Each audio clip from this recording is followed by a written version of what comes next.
quero que você abra sua Bíblia comigo no Salmo 127.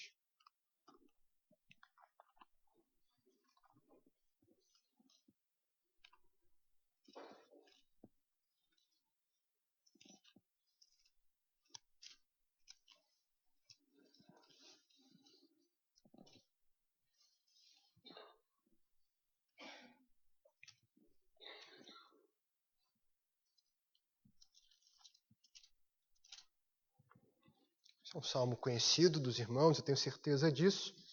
Deixa a sua Bíblia aberta aí, a gente vai falar um pouquinho do contexto que envolve esse salmo, depois nós vamos ler o texto e pedir a graça de Deus para que Ele nos conduza no entendimento dele nessa noite, não é? Bom, o Salmo 127, ele faz parte de uma série de 15 salmos chamados Cânticos de Romagem, ou Salmos dos Degraus. O que acontece? O povo de Deus, Israel, de tempos em tempos, subia para Jerusalém, para juntos, como o povo de Deus, as 12 tribos, para juntos adorarem a Deus em Jerusalém. E quando eles faziam esse caminho, que era um caminho de peregrinação, eles entoavam esses salmos, eles cantavam esses salmos. Então, do Salmo 120 ao Salmo 134, nós temos os chamados cânticos de romagem, que eram usados para adorar a Deus, adorar a Javé, ao Deus da aliança, enquanto o povo subia para Jerusalém. Enquanto eles caminhavam rumo a Jerusalém terrena, eles subiam cantando esses salmos, expressando assim o que os comentaristas vão chamar de saudades da sua casa, porque eles consideravam a casa de Deus a sua própria casa, não é? Então este é o contexto em que está inserido no cânon, na palavra de Deus, no livro de Salmos, o Salmo 127. A pergunta é, do que trata o Salmo 127? É preciso que se diga que o Salmo 127 não trata das profundidades da doutrina de Deus, nem dos mistérios da fé, como outros textos tratam. O Salmo 127, antes, é um cântico que aborda justamente o caráter ordinário, o caráter de rotina da vida do crente. É um salmo sobre como nós, como crentes, devemos confiar no Senhor diante das incertezas, diante das inseguranças que a vida no mundo caído compartilha conosco. O que a gente precisa entender é que rumo a Jerusalém celestial, principalmente em lugares urbanos, a vida é bem corrida. Os compromissos são inúmeros. Ninguém tem tempo para nada. Na verdade, nós temos tempo para correr atrás do tempo perdido. Tudo tem prazo de validade. Tudo tem prazo de entrega. E qual é a nossa tendência natural? A nossa tendência natural é numa atitude de arrogância, tentar resolver tudo na força do nosso braço, nos esquecendo de que por trás da realidade existente existe um Deus que faz tudo conforme a sua infinita sabedoria.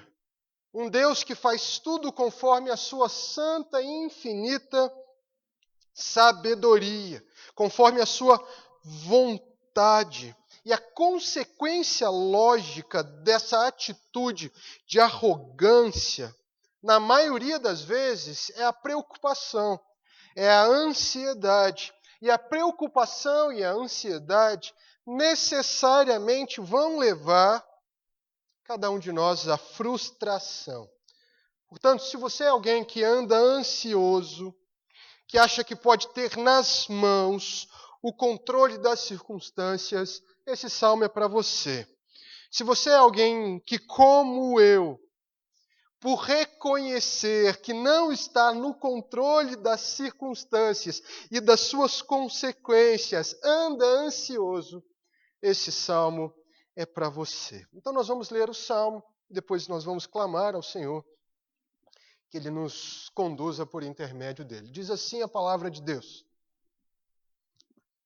se o Senhor não edificar a casa, em vão trabalham os que a edificam. Se o Senhor não guardar a cidade, em vão vigia a sentinela. Inútil vos será levantar de madrugada, repousar tarde, comer o pão que penosamente granjeastes. Aos seus amados ele o dá enquanto dormem.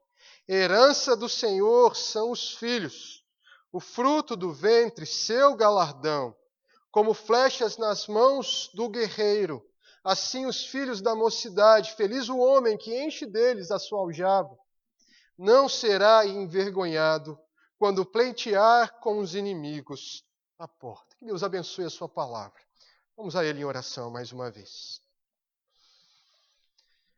Pai, nós te adoramos pela oportunidade de te cultuar na beleza da tua santidade neste lugar, nessa noite, em comunhão uns com os outros, por intermédio da intercessão eficaz de Jesus Cristo.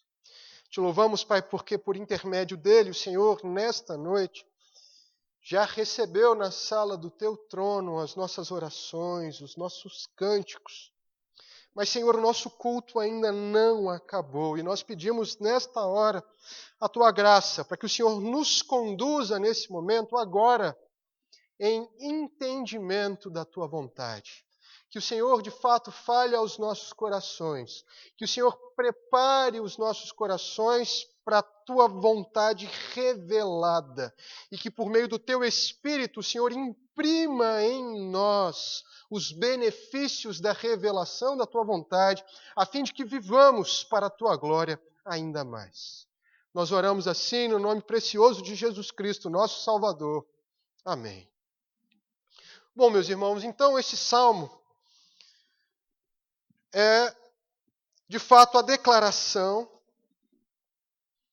provavelmente de Salomão, de alguém que mostra por intermédio de um cântico, por intermédio de poesia, que o crente não deve viver preocupado, exatamente porque não há nada que dependa dos seus próprios esforços, que não dependa antes, que não dependa mais da bênção de Deus. Esse é o ponto do salmista no Salmo 127. E como é que ele diz isso para nós?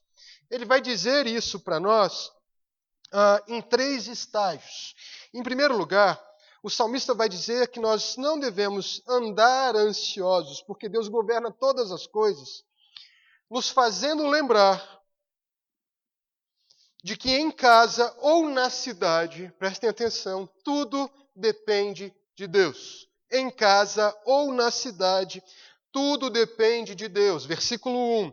Se o Senhor não edificar a casa, em vão trabalham os que a edificam.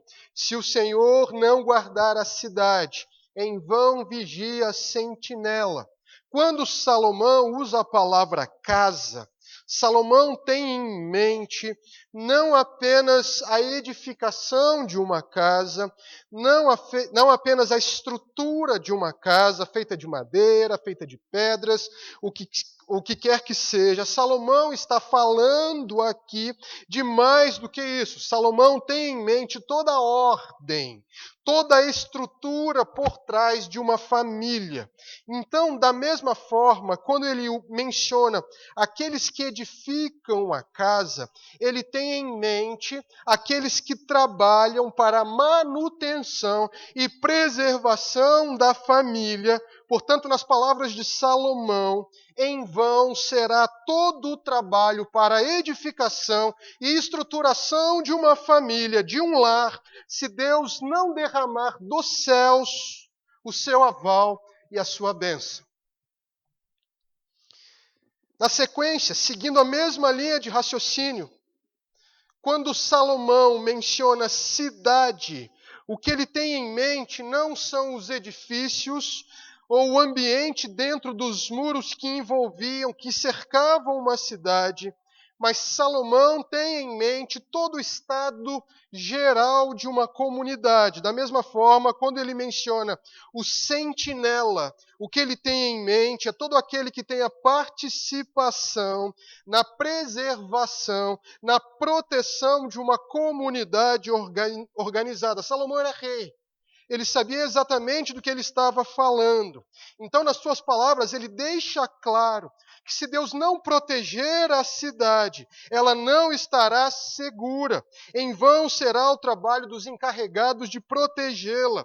O mais eficiente dos sistemas de alarmes, o mais alto dos muros, o maior e mais preparado exército, os governantes mais sábios, nada disso surtirá efeito se o Senhor não fizer prosperar.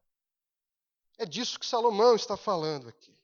Em segundo lugar, Salomão lembra aos seus leitores de que tudo depende de Deus antes de depender das nossas próprias mãos, fazendo-os lembrar de que será vão o trabalho diligente se o Senhor não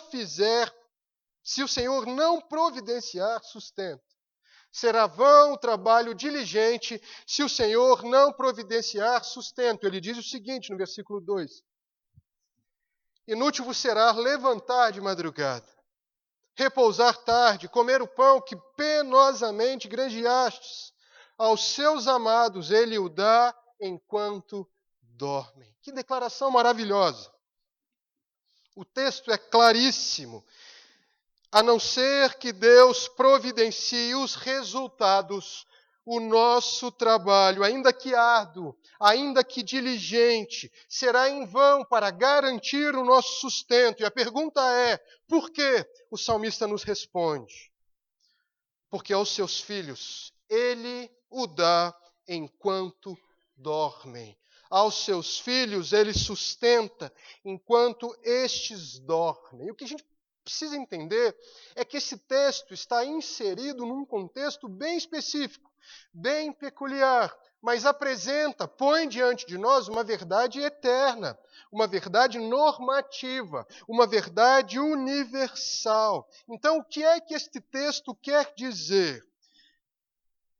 Em primeiro lugar, quando Salomão escreve este texto, compõe esse salmo, ele escreve este salmo para pessoas que faziam parte de uma sociedade agrícola, formada principalmente, basicamente, de lavradores. Portanto, os seus leitores sabiam bem que uma boa colheita dependia do milagre, prestem atenção, dependia do milagre do crescimento da semente. Poderia haver plantação, poderia haver irrigação diligente, mas se não acontecesse o milagre da morte de uma semente e o nascimento de um broto, não haveria colheita. E a pergunta é, quando é que este milagre do crescimento da semente acontecia? Ele acontecia exatamente quando aqueles que plantavam e irrigavam dormiam. É disso que o salmista está falando aqui. É Deus quem faz o trabalho prosperar e ele o faz por intermédio de milagres. O que o salmista está dizendo é que no final das contas, é Deus quem faz o trabalho acontecer. É Deus quem faz o trabalho prosperar. O homem pode correr, ele pode levantar cedo, ele pode se esforçar ao máximo, fazendo tudo o que estiver ao seu alcance. Mas se o Senhor não o der enquanto ele dorme, o seu trabalho será inútil. Portanto, aquele que trabalha duro, a fim de ganhar, de levantar o seu próprio sustento, deve apenas não trabalhar arduamente para isto, mas deve também aprender a confiar naquele que está acostumado a abençoar os seus milagrosamente, miraculosamente, enquanto estes descansam. Sem importar o quanto nós somos diligentes e aplicados, a provisão de Deus, o nosso sustento é sempre um milagre, é sempre um dom do alto. Em terceiro lugar, o salmista, a fim de encorajar os seus leitores na dependência e na confiança de Deus, o salmista vai dizer que a bênção de ter muitos filhos para a sua própria proteção também depende de Deus. Versículos 4 e 5. Eu cheguei na parte polêmica do salmo. Versículos 3, 4 e 5. Herança do Senhor são os filhos, o fruto do ventre, seu galardão. Como flechas na mão do guerreiro, assim os filhos da mocidade. Feliz o homem que enche deles a sua aljava, não será envergonhado quando pleitear com os inimigos à porta. Irmãos, muitas pessoas têm interpretado estes versículos entendendo que estes versículos encorajam os cristãos a terem muitos filhos. Você já ouviu isso em algum lugar? Muitas pessoas olham para esse texto e entendem que esse texto fala exatamente disso. Eles dizem, né? Olha, o crente precisa encher a sua aljava de flechas. Precisa ter muitos filhos. Aí o sujeito vai lá, tem 8 filhos. É quando ele sai na rua, vai aquele bando de corintianinho atrás dele. Aí o cidadão de bem olha, já atravessa a rua e já pensa logo que é arrastão. Pode até ser que esses versículos falem de que o cristão, ou de que o crente deva ter muitos filhos. Mas não parece ser essa a preocupação central do salmista. O texto aqui parece dizer outra coisa. Ele fala de planejamento familiar, mas não da maneira como nós o concebemos hoje. Ah, pastor, mas isso quer dizer que o cristão não precisa ter filhos? Eu uso a palavra filhos no plural. Absolutamente. Crentes devem ter filhos. Por quê? Crentes devem ter filhos para que estes espelhem, espalhem a glória da imagem de Deus pelo mundo, fazendo oposição direta, frontal ao reino das trevas. Entendam isso. A igreja é sal da terra e luz do mundo. Desde o pecado há uma oposição vigente na ordem criada, há um antagonismo na ordem criacional, há uma oposição entre a descendência da serpente e a semente da mulher. Ou seja, quando crentes têm filhos, eles têm filhos, inclusive, para que esses filhos façam a diferença no mundo. Muitos crentes não querem ter filhos porque o mundo está perigoso, porque o mundo é um lugar ruim, porque o mundo é um lugar hostil. Nós deveríamos pensar exatamente o contrário. Porque o mundo é um lugar ruim, porque o mundo é um lugar hostil, deveríamos ter filhos, porque a igreja é sal da terra e luz do mundo. De alguma forma ela preserva a moralidade, o bem-estar social na realidade em que nós conhecemos. Em segundo lugar, crentes devem ter filhos para que haja crescimento numérico da igreja. Isso é óbvio. E nós presbiterianos entendemos isso melhor do que os outros irmãos. Porque os nossos filhos são filhos da aliança, eles fazem parte da comunidade da aliança. Eles se reúnem conosco como se eles fossem povo de Deus. Crentes devem ter filhos, além disso, porque a família é o plano de Deus para o homem desde o princípio. E crentes devem ter filhos, porque a família é o meio pelo qual Deus dá sequência ao seu plano de redenção. Já pararam para pensar nisso? Vocês já pararam para pensar que muitos dos eleitos ainda nem nasceram e vão nascer por intermédio da procriação? Vocês já pararam para pensar, por exemplo, que as Escrituras nos foram dadas porque Deus preservou um povo e a sua descendência? Você já parou para pensar que o Messias veio à existência, nasceu de uma virgem, porque Deus preservou uma semente santa? Ou seja, crentes devem ter filhos porque a procriação é o meio pelo qual Deus dá sequência ao seu plano de redenção. Viu só? É bíblico. A gente só não precisa olhar para o Salmo 127 e achar nele base bíblica para o fato de que devemos ter, sim, filhos. Mas, afinal, então, o que este texto quer dizer? Irmãos, assim como todo o argumento do Salmo, o salmista tem em mente aqui proteção. Como assim? Prestem atenção, para que é que servem as flechas de um guerreiro, se não para sua própria proteção?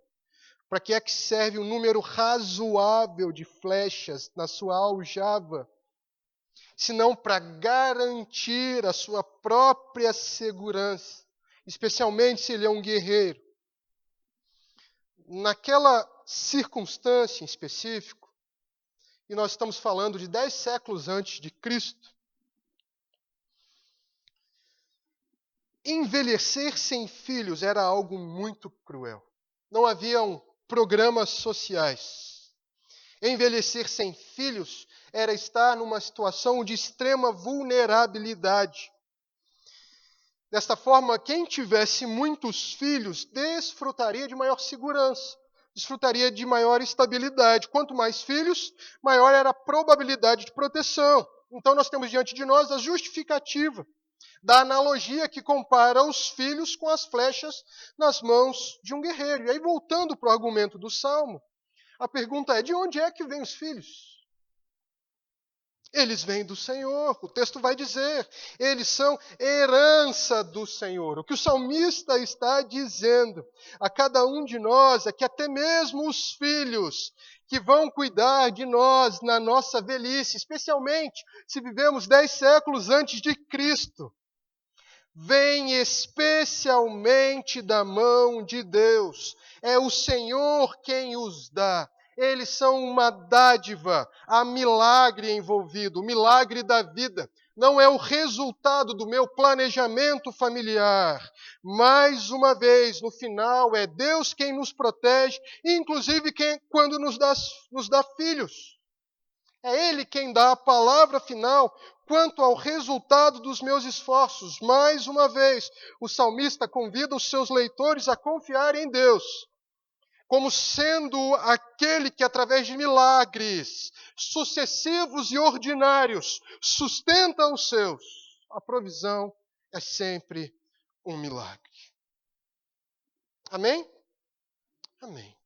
Nós, então, tendo analisado o Salmo, nós vamos agora para algumas aplicações. Como é que nós podemos aplicar esse salmo tão rico, tão bonito nas nossas vidas hoje, de forma prática?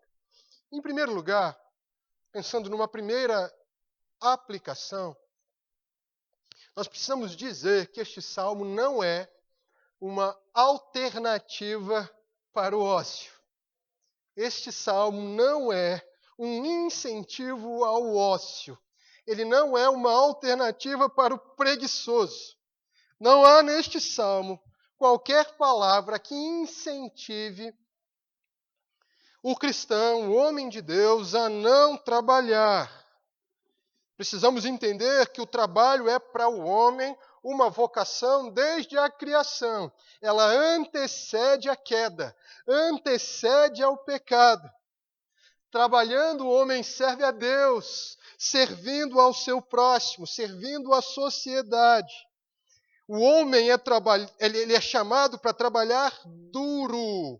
Como nós vimos, esse salmo é sobre depender de Deus humildemente, até mesmo quando se trabalha diligentemente. Este salmo é sobre não usar o trabalho como um instrumento de autossuficiência diante de Deus.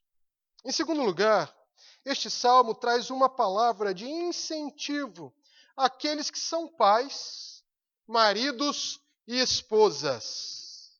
Nós vimos aqui neste salmo que se o Senhor não edificar a casa, em vão trabalham os que a edificam.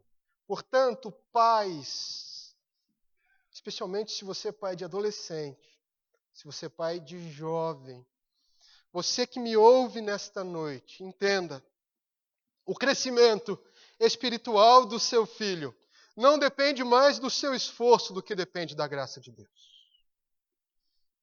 Depende mais da graça de Deus do que de você. Invista no seu filho. Dê bons livros para ele. Ensine as escrituras para ele. Se possível, treine os seus filhos no catecismo. Qualquer coisa menos do que isso é trabalhar de forma preguiçosa na instrução dos nossos filhos. Portanto, trabalho duro. Mas quando você fizer isso, não se esqueça de que não é pelo seu esforço que o seu filho virá ao Senhor. Não se esqueça de que não é pela sua capacidade de persuasão que o seu filho se deleitará em Cristo. Não se esqueça de que a conversão dele, e você deve se preocupar com a conversão do seu filho, com a genuína conversão do seu filho, com o fato dele ser regenerado ou não. Não se esqueça de que a regeneração e a conversão são operadas pelo Espírito Santo, que nas palavras de Jesus sopra aonde quer. Sopra aonde quer. Da mesma forma, se você é um marido ou uma esposa que vive frustrado porque o seu cônjuge não busca o Senhor, lembre-se que a conversão do seu marido ou da sua esposa, ou o crescimento espiritual dele, não dependem mais do seu esforço do que da graça de Deus. O seu comportamento ajuda. E de alguma forma, conforme as Escrituras, até santifica o seu cônjuge, mas há coisas que só o Espírito Santo pode fazer. Como nós já vimos, a regeneração e o arrependimento são obras exclusivas do Espírito Santo. Portanto, trabalhe duro, diligentemente, fazendo o possível para construir o seu lar nos fundamentos da fé. Só não se preocupe com o que não diz respeito a você. Não se preocupe com aquilo que é exclusivamente tarefa de Deus, com aquilo que pertence exclusivamente a Deus realizar. Em terceiro lugar, este salmo traz uma implicação no sentido de que ele é uma palavra de incentivo àqueles que trabalham duro para providenciar o pão de cada dia. Há diante de nós um incentivo. O salmista vai dizer: será inútil levantar de madrugada. Aos seus o Senhor os dá enquanto dormem. Então eu tenho em mente nesta noite, principalmente, aqueles que são responsáveis pelo sustento familiar, em especial os homens. Não vem de você. Não depende mais de você do que da mão do Senhor. A capacidade para conquistar um bom emprego é dom de Deus.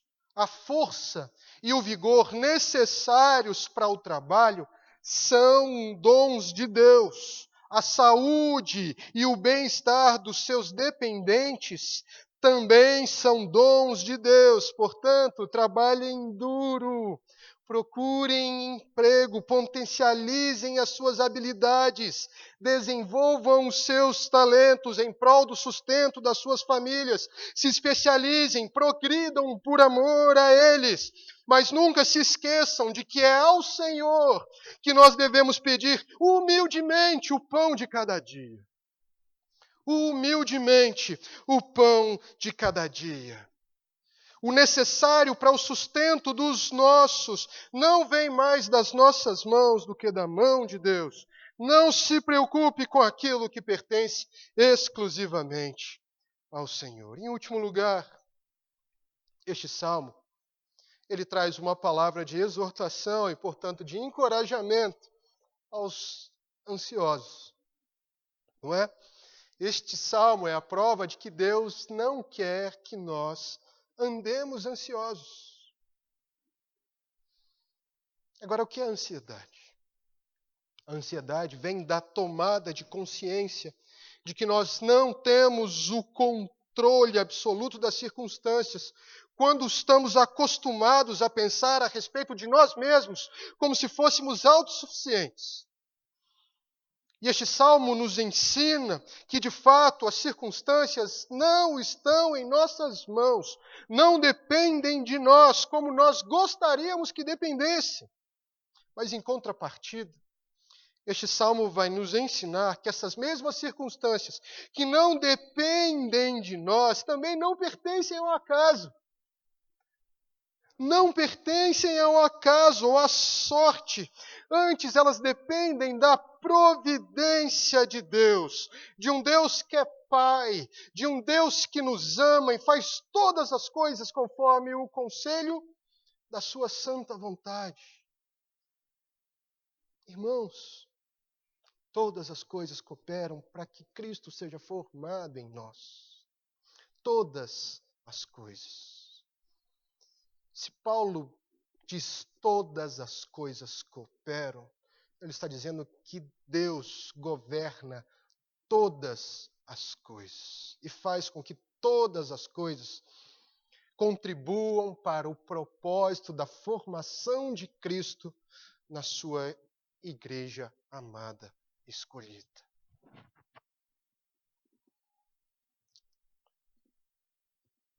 O que o salmista está dizendo aqui é que o fato de não estarmos no controle da situação, longe de ser uma maldição, é uma bênção. Veja o que ele está dizendo. Porque alguém está controlando tudo, e quem faz isso é Pai. É bom.